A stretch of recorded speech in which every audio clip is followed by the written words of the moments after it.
آج کل کی بچیوں کے یوزلی یہ اسٹریسز ہیں کہ یہی social media, male dominant society, social media پہ جو زیرو سائز دکھتا ہے تو ان کو لگتا ہے کہ ہر ایک اسی پیرامیٹر پہ فٹ ہوگا. ہمیں یہ بھول گیا کہ ایک سوشل میڈیا اور ایکٹریسز ایک ڈفرینس یونٹ تھا اور ہم ایک ڈفرینٹ ہیومن بینگز ہیں. And every human being is very very normal. اور اس کے فریکلز بھی ہوں گے، اس کی پگمنٹیشن بھی ہوگی، اس کے بال بھی گر سکتے ہیں، وہ ڈارک کمپلیکشن بھی ہو سکتی ہے. ایک تو ہماری عوام کو پیدائشی چٹے رنگ کا پتہ نہیں کیا شوق ہے کہ پٹھانیاں بھی آ کے کہتی ہیں ہمیں اور چٹا کر دو. تو یہ وائٹوفوبیا کہہ سکتے ہیں. ہاں، so that's all, we have to learn it اور we have to educate it. اور میں ہر روز بیٹھی ہوئی اتنی لمبی لمبی یہی کنسلٹیشنز کر رہی ہوتی ہوں کہ دیکھیں چیزوں کو ایکسیپٹ کرنا سیکھیں. ہم شوبز کے لوگ نہیں ہیں، ہم نارمل لوگ ہیں. اور ویسے بھی ڈاکٹر صاحبہ یہ دیکھیں، آپ نے بڑی خوبصورت بات کی، گورا رنگ خوبصورتی کی علامت نہیں ہے. یہ آپ کہہ رہے ہیں نا، جب رشتہ دیکھنے کوئی جاتا ہے تو سب سے پہلے رنگ پہ بات ہوتی ہے. سیرت دیکھی جائے. کون دیکھتا ہے؟ کون دیکھتا ہے؟ ہونا تو ایسے ہی چاہیے نا. مدینہ ثانی ہم پاکستان میں ہم بیٹھے ہیں، سیرت کو نظر انداز کر کے صورت کو پریفر کریں گے تو پھر تو آپ بتا دیں 10 لوگوں کی ایگزامپل اگر میں آپ کو دیتی ہوں تو 10 میں سے کتنے ہیں جو صورت چھوڑ دیں گے اور سیرت دیکھیں گے؟ اچھا، اگر صورت خوبصورت ہے، زبان لمبی ہے، وہ ان کا بات کا مسئلہ ہے، انڈرسٹینڈنگ نہیں ہے، باقی معاملات، بات کا مسئلہ ہے، وہ بات کا مسئلہ ہے. تو آپ کیا سمجھتی ہیں؟ آپ کا کیا اس پہ ٹیک ہے کہ مجھے تو سیرت کو تو ہاں پریفرنس؟ نا، میں اتنی بچیوں کو دیکھتی ہوں اتنی اچھی کہ میں کہتی ہوں کہ مطلب میں آپ کو بیان نہیں کر سکتی، بٹ رشتے نہیں ہو رہے. انٹریکشن جو ہے وہ سیرت کے ساتھ ہی آگے بڑھتا ہے، صورت کے ساتھ. اچھا یہ بتائیں، ایکنی ٹریٹمنٹ اس کو کیسے ڈیفائن کریں گی؟ اچھا، ایکنی میں یہ تھا کہ پہلے تو لوگ کہتے تھے کہ کیا ضرورت ہے ٹریٹ کرنے کی، صافی پی لو، ملتانی مٹی لگا لو، فلانی چیز کر لو، خیر ہے ٹھیک ہو صافی جائے تو گی. بلڈ پیوریفائر نہیں ہے. لیکن مطلب کہتے ہیں ٹھیک ہو جائے گی، جوانی کے دانے ہیں گزر جائیں گے. اب آپ نے کافی دفعہ دیکھا ہوگا کہ 2022 پہ آ کے وہی جوانی کے دانے تو گزر گئے، لیکن ان کے جو کھڈے تھے وہ اتنے گہرے تھے کہ ان کو بھرنے میں 5 سال 6 سال ہمارے لگ گئے، کیونکہ وہ اب آج کل کے بچے ان کھڈوں کو بھی برداشت نہیں کرتے. تو اگر آپ ایکنی کو ارلی ٹریٹ کرا لیں گے ڈاکٹر سے تو اس کا سب سے بڑا بینیفٹ آپ کو یہ ہوگا کہ آپ کے وہ سکارز جو کہ 2 طرح کے ہوں گے، ایک تو نشان ہوتے ہیں ریڈ سے وہ، یا پھر کھڈے، یہ سب سے کم پڑیں گے. جتنے کم پڑیں گے اتنی نارمل سکن ہو جائے گی بات کے لیے. جتنا ڈیلے کریں گے، جتنا بڑا دانہ ہوتا جائے گا، جتنا گہرا کھڈا پڑتا جائے گا، وہ اس کو ہیلنگ میں، اس کو نارمل سکن میں آنے میں بہت ٹائم لگ جاتا ہے. اچھا یہ بتائیں، ہیئر فال کا بڑا ایشو ہے، پہلے تو مردوں میں تھا، اب 18-20 سال کے 16 سال کے بچوں کے بال گرتے ہیں. اب خواتین میں بھی یہ فینومینا ہے، مختلف کازز ہیں. تو اس کی ٹریٹمنٹ کے حوالے سے آپ کیا سجیسٹ کرتی ہیں؟ کوئی ایک ٹریٹمنٹ نہیں ہے اس کا. First of all age brackets different ہیں، ہیئر فال کے کازز ڈفرینٹ ہیں، میل فیمیل میں فرق ہے، اس لیے وہ ایک بہت بڑی کلاسیفیکیشن ہے. لیکن اگر آپ بیسک چیزیں مجھ سے پوچھنا چاہیں تو اس میں یہ ہوگا کہ ہم یوزلی کوشش کرتے ہیں کہ آپ کے ہیموگلوبن لیولز، آپ کا تھائرائڈ پروفائل، آپ کا وائٹامن ڈی لیول، یہ بیسک چیزیں ضرور ٹیسٹ کرا لیں، کیونکہ آج کل ہماری عوام میں زیادہ تر وائٹامن ڈی کی ڈیفیشنسی ہے.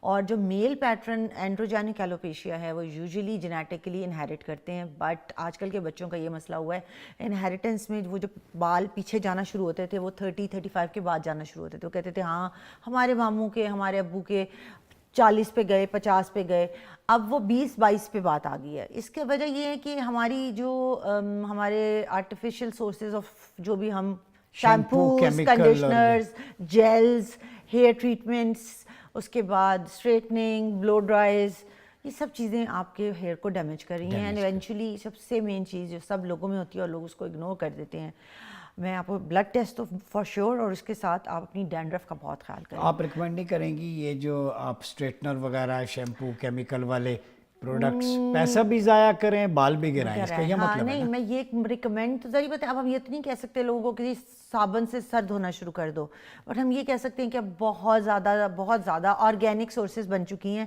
پیجز ہیں جن پہ آرگینکلی ایلو ویرا بیسڈ یا اس طرح کے آپ کو کنڈیشنرز بھی ملتے ہیں، آپ کو جو ہے شیمپوز بھی ملتے ہیں. اور اگر آپ کو اس طرح آپ کی کوئی جاب ڈسکرپشن ہے جس میں آپ کو اسٹریٹنرز کی یا بلو ڈرائی کی ضرورت پڑ بھی رہی ہے تو آپ کے بہت سارے ہیئر پروٹیکٹڈ اسپریز ہوتے ہیں، آپ وہ اسپرے کر کے اس کے بعد اپنے آپ کو اس ایکسپوز کریں. اچھا آپ کا کتنا اس پہ ہے؟ ہم بچپن میں دیکھا ہے وہ ڈنڈا صابن ہوتا تھا یا لائف بوائے، ہم تو اس سے دھوتے تھے. والدین تیل جو ہے وہ سر پہ